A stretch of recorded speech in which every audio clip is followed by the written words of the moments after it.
You're listening to Lucky Hawk Talks, the show where Lucky Hawk talks. Now here's your host, Lucky Hawk.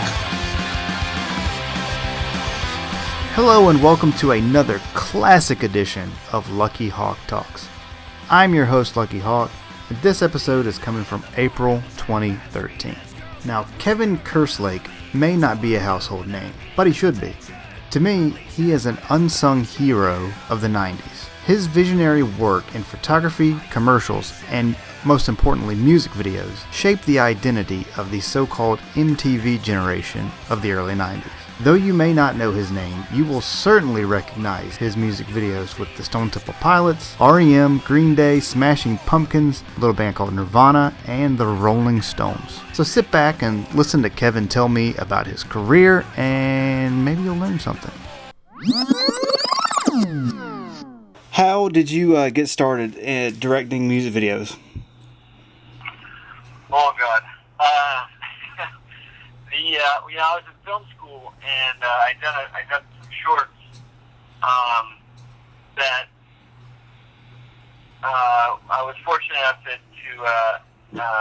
get some attention on them from people sort of in the industry, and one of whom financed a sort of a featurette, I guess you'd call it, which was about 30 minutes of a feature that I'd written, and that was written in sections or chapters, and one of the stars of the movie was Kim Gordon from Sonic Youth.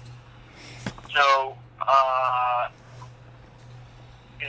we'd shot a bunch of different types of scenes, and then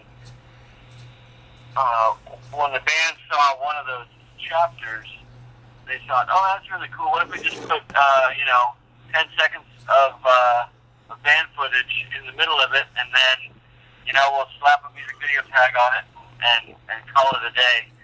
And it ended up being sort of a closet classic, I guess, on MTV. And that was Shadow of a Doubt.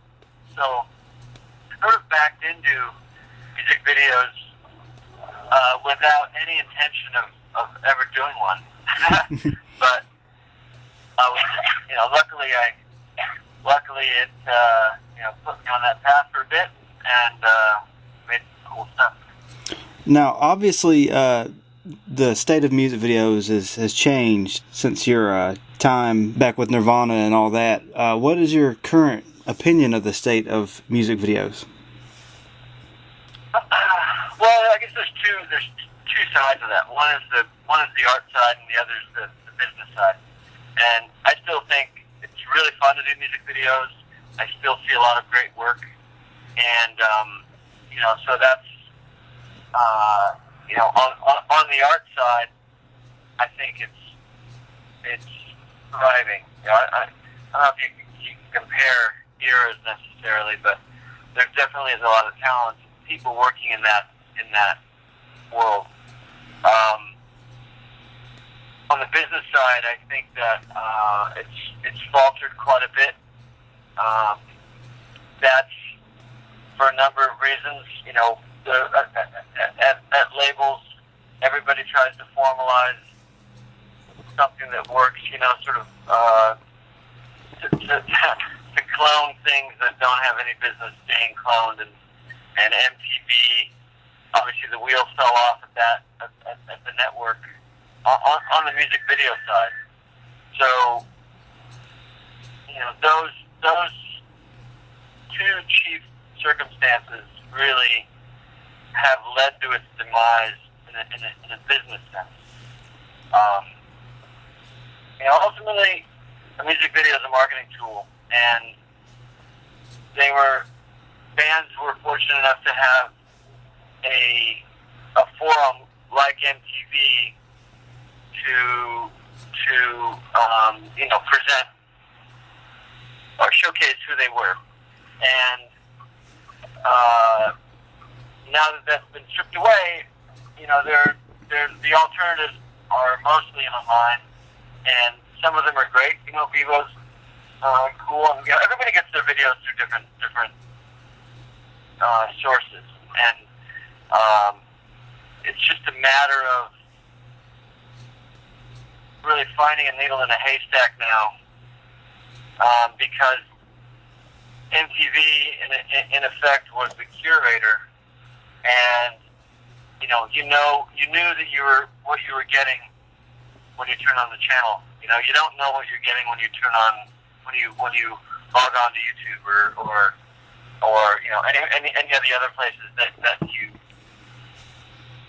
where you tap into the music video world. Where do you see music videos heading?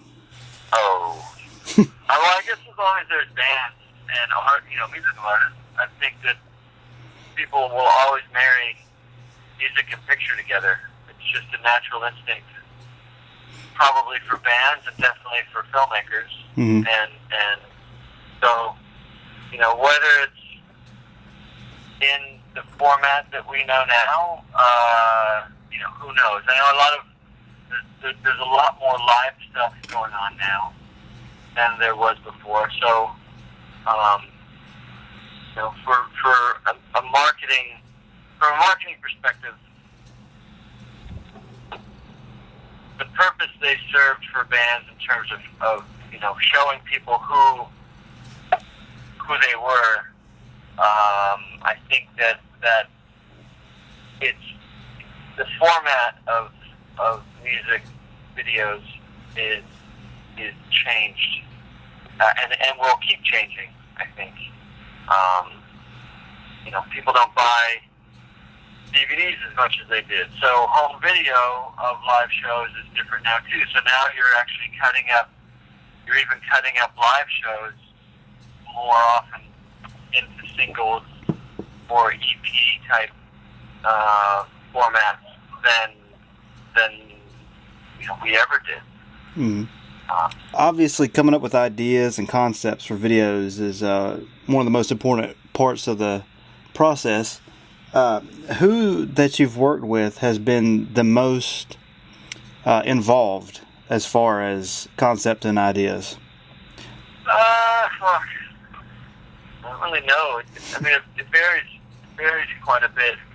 I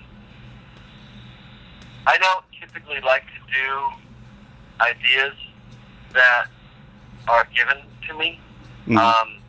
I guess there are different types of directors. There are those what you find in the commercial world who are super talented, and they take an idea that's been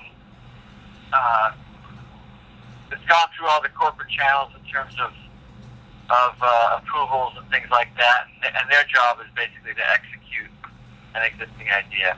For me, the thrill of doing music videos resides in coming up with the idea and executing it. I don't think I just don't. I'm not very comfortable executing ideas. I'm probably not very good at it, which is probably where it starts.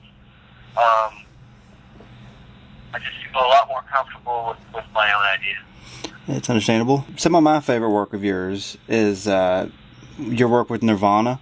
How did you get involved with that band? I was introduced to them through Courtney Love, who I'd known for a bit, and she dragged Dave Grohl around to my. I guess you might have even been at the shoot when I did a video for Hole, and then and I had also sort of crossed paths with them. Nirvana opened up quite a bit for Sonic Youth when they were on tour. So we were dangerously close to working together, I guess. Mm-hmm. But once they did Teen Spirit, and the stories coming out of that shoot were pretty legendary in terms of their discontent. Kurt said he wanted to work with me, and because he said his favorite video was a video that I done for Matthew Starr called "Fade Into You," And actually, no, it might have been Holland. It was one of the two. I can't remember, but he referenced the Nancy Star video when we first met. So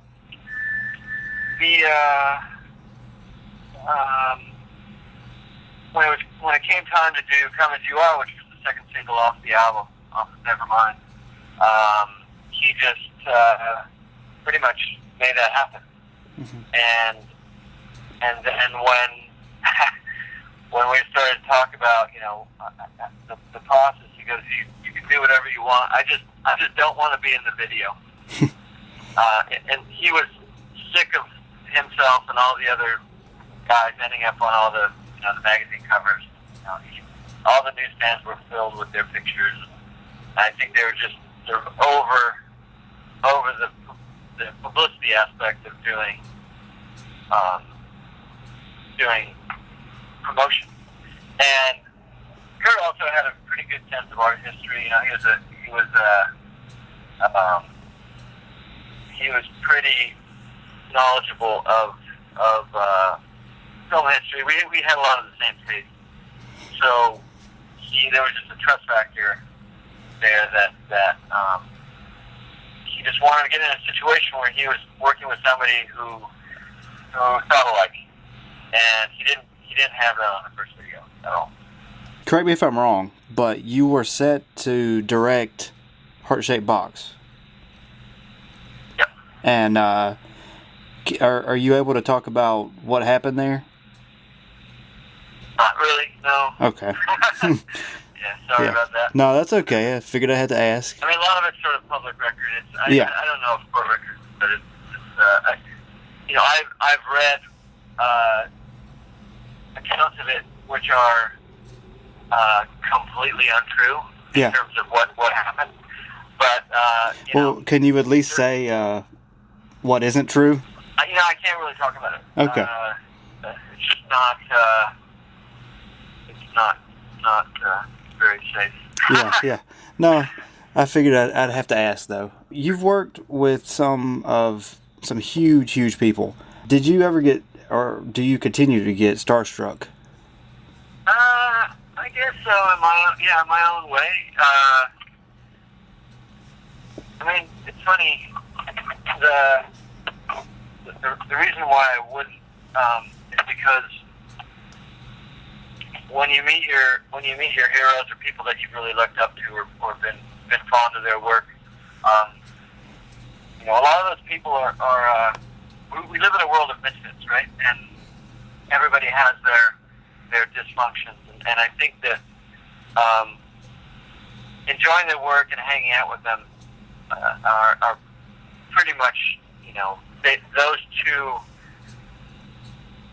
There's no sense to why they don't go together, but they don't, so you're often let down by the experience of meeting people, and so I guess I don't know if it's necessarily being jaded so much as just entering every situation with not many expectations. Yeah. So and that just enables you to be pleasantly surprised. Is there anyone that you have wanted to work with but haven't had a chance to yet? Interesting. I mean, I've worked with Bono, but I'd love to do something with U2. Yes. Oddly enough, I'd even love to do something with Gaga, or it's so I've got pretty eclectic taste, and I think that it's just the thing that makes people like that interesting to me is that they're comfortable with their fame, they've got a very strong aesthetic sense, but they're very adventurous as well, and they're willing to take risks, and they. I mean, I've met all those people, and I think that they're, they, to a certain extent, they don't have their heads on their shoulders. It's when people are coming up in the industry that they tend to get pretty, big in their britches, Mm-hmm. And I'm more interested in a I guess a comfortable situation. You know, I don't like screamers or anything like that. Yeah. So like when I worked with, it's funny because I've done a lot of print too, and I've never done a video for Bowie, but I did a print shoot with him that ended up lasting all day, and I felt like he was the most alive artist, alive to the moment artist that I've ever met, you know, and he's probably 2 or 3 times as old as other people that I work with right now, you know. Yeah. And so it's not even an age thing that I'm looking for, or you know, where they are on the charts right now. It's really more who they are personally, and what their vision is. What are you currently working on now? I'm doing a documentary on DJ R.E.M, who died a few years ago, tragically. Mm-hmm. About the life and times of DJ R.E.M, and you know, that includes the history of music at a time up through the 90s into the 2000s, where a lot of stuff was happening, and then there are a lot of story elements to that which are quite profound. You know, there's a lot of stuff that vectors through his life that is of interest to me. Mm-hmm. I'm also doing a dramatic series, scripted series with the BBC called Ciudad, and working on a couple graphic novels. There you have it, folks. Kevin Kerslake. What a career, right? If you want to keep up with what Kevin's up to these days, just visit kevinkerslake.com. And if you enjoyed this interview, please let me know in the comments. Like, subscribe, all that good stuff too. And if you would like access to all of my written interviews, please visit my authors page at amazon.com/authors/luckyhawk. If you have Kindle Unlimited, you'll have access to all of that for free. If not, each volume is only 99 cents. Can't beat that deal. So, this has been Lucky Hawk, and I'll talk to you next time, huh?